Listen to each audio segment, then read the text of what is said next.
Why is it that in this era, when almost everything is encouraged to be displayed, recorded, and published, there are still some people who choose silence, not disappearing for a moment, but staying invisible for a long time? Why is it that when the world keeps pushing you, let people see you, prove you're living? When platforms use notifications, trending lists, and recommendations to package constant updates as a normal way to survive, they step back anyway, refusing to join this competition for presence, as if they'd rather keep life in the real world instead of handing their days over to an algorithm for judgment. And why is it that when you scroll through endless highlight reels, travel, parties, success, romance, and you've already gotten used to that rhythm? The moment you notice someone who hasn't posted for a long time, you feel a subtle confusion, even unease, as if they've escaped a set of rules you've accepted for so long you no longer question them. Are they antisocial, insecure? Are they avoiding the world or resisting comparison? Or maybe what unsettles us isn't their silence itself, but the way that silence quietly shakes everything we believe about existence, worth, and being seen. If you're tired of turning life into content, then what we're discussing today isn't a habit. It's a psychological question. When someone chooses not to be seen, what are they protecting? We live in an era that almost assumes to show is to exist. Birthdays get posted, trips get posted, feelings get posted. Even pain can feel like it needs an angle, a filter, a breakdown that still looks okay before it's allowed into public view. In that environment, posting nothing starts to look abnormal. People begin to guess. Are you not doing well? Do you have no friends? Are you hiding something? Even your calm has to be explained. But the truth is, for many people, silence isn't a lack. It's a clear-eyed choice. They're not emotionless. If anything, it's the opposite. Their feelings are too real, too complex, too private to hand over to a feed that will slice, misread, and consume them. They'd rather keep experience inside the body first, enjoy happiness fully, digest sadness slowly, and let thoughts that haven't formed yet stay in a space that doesn't demand an instant explanation. When you stop posting, you stop translating life into something ready for other people to consume. You begin living for yourself again, not breathing to match the camera, the feedback, the likes, but to genuinely inhabit each moment. We rarely realize this. Every post on social media is, at its core, an act of identity. A photo, a caption, a song, a carefully chosen angle. They all answer the same question. How do you want people to see you? Psychology calls this self-presentation. It isn't fake. It's a social mechanism rooted deep in human nature. We crave belonging, understanding, a place in the group, and visibility often becomes the ticket in. What you share isn't only a landscape, but a lifestyle. What you write isn't only a mood, but a set of values. Even what you don't post, what you delete, quietly shapes how others perceive you. The problem is, when display becomes the default, real experience gets squeezed out. You're no longer simply eating a meal, taking a walk, going on a trip. You start evaluating it. Is this worth posting? Will it look good enough? What will people think? Over time, life gets cut into shareable highlights. And the ordinary, messy, contradictory, low moments are the first things you remove. So when some people stop posting, they're not rejecting the world. They're pulling themselves out of a deep attachment, untangling their worth from digital feedback. That isn't coldness, it's a hunger for wholeness, for living something fully before offering it to an audience. For many people who stop posting, silence doesn't arrive suddenly. It accumulates, starting with fatigue. They used to share. Some of them shared sincerely, daily life, emotions, happiness, maybe even hoping to be understood, responded to, seen. Until one day, they notice a subtle shift. Sharing is no longer natural. It becomes expected, compared, judged. You post once, and people wait for the next. You show something good, and suddenly the next one has to be better. Every look at this brings invisible pressure. It has to be prettier, smoother, more impressive, or it feels like it's not worth showing. And slowly, life turns into performance. And performance always costs reality. You start thinking about how to present before you even let yourself feel.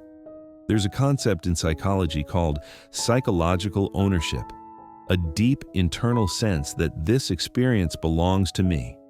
But when you publish it, that ownership gets diluted. It becomes exposed to interpretation, misunderstanding, even ridicule.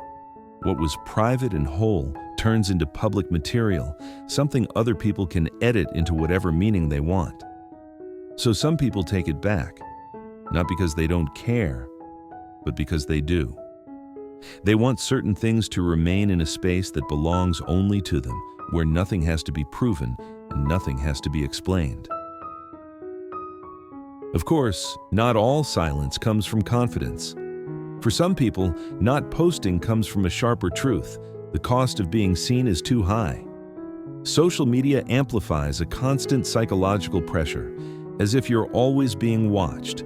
You worry about being misunderstood, twisted, taken out of context. You worry that one wrong sentence will turn into a label, a permanent identity, or that you'll be forced to represent a side you never chose. This pressure of self-presentation keeps people on alert for too long. Post and you feel anxious. Don't post and you still feel anxious. You start checking your wording again and again, afraid of leaving evidence, afraid that one moment could be used to invalidate your entire self. So stepping back becomes self-protection. They're not uninterested in connection. They're craving real understanding, not fast consumption. They want to be known as a whole person behind the content, not as a burst of emotion attached to one post. Ironically, the quietest people online often have the richest inner worlds. They aren't empty. They simply refuse to hand complexity to noise. And when you stop offering yourself to public judgment, you finally have the energy to return to real life, to intimacy, inner repair, and what actually matters.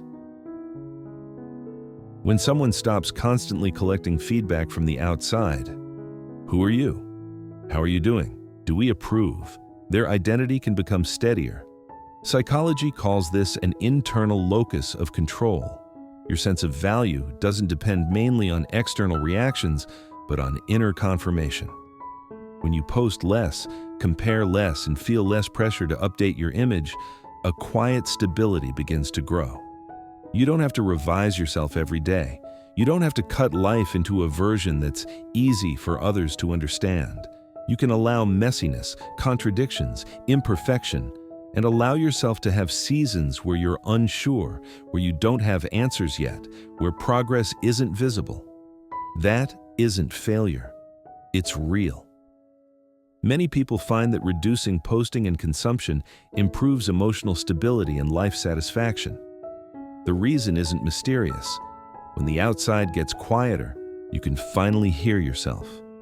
When identity isn't constantly mirrored, enlarged, and pulled, it stops swinging so violently. In a fragmented world, this stability is a skill. You stop treating your life like a product and start treating it like a life. Experience first, express later, become first, be seen later. Sometimes, not being seen brings you closer to who you actually are. Social media was meant to connect people, yet it often creates loneliness, because connection gets reduced to visibility. I see you, you see me, we tap alike, and it feels like the relationship is maintained. But being seen isn't the same as being understood, and it's definitely not the same as being accompanied. You might watch other people's lives every day, yet have fewer and fewer people who truly step into yours. Stop posting. You begin noticing a more honest question. Who checks in when there's no update, no story, no signal? Relationships that don't rely on broadcasting often turn out to be deeper, steadier. No proof needed, no packaging, and no requirement to turn every meeting into something postable. Many long silent people have extraordinary stories. They simply prefer telling them face to face, over dinner, on a walk, late at night on the phone. They protect the unrecorded moments, shared silence, a glance that understands, laughter and tears that don't need a camera. Those moments leave no evidence, but they leave real feeling. The truest connection often happens in places where nothing is recorded. You don't need an audience to confirm your existence, and you don't need an algorithm to prove you're loved. When relationships return to reality, you feel a steadiness you've missed for a long time. In an era desperate to be seen, choosing silence isn't retreat. It's a reminder. Not everything meaningful has to be shared. Some things become more precious because they're protected. They don't need to be posted immediately. They don't need to be understood right away. The most important parts of life often happen when no one is watching. Growth, transformation, repair, understanding yourself. Some decisions aren't meant for public announcement. Some joy doesn't need proof. Some pain doesn't need an audience. When you stop performing, you return to the present. No angle, no caption, no justification. You can simply exist fully. You can allow yourself to be ordinary. Allow yourself to be slow. Allow yourself to go through seasons where you aren't visible. This isn't escaping the world. It's gently taking your attention back from, how do they see me, to how do I care for myself? If you've been living with that kind of fatigue, maybe you don't need to output more. Maybe you need to experience more, quietly. Give life back to life. Give yourself back to yourself. This is Felix. May you understand yourself a little deeper and treat the growing version of you with more gentleness. See you next time.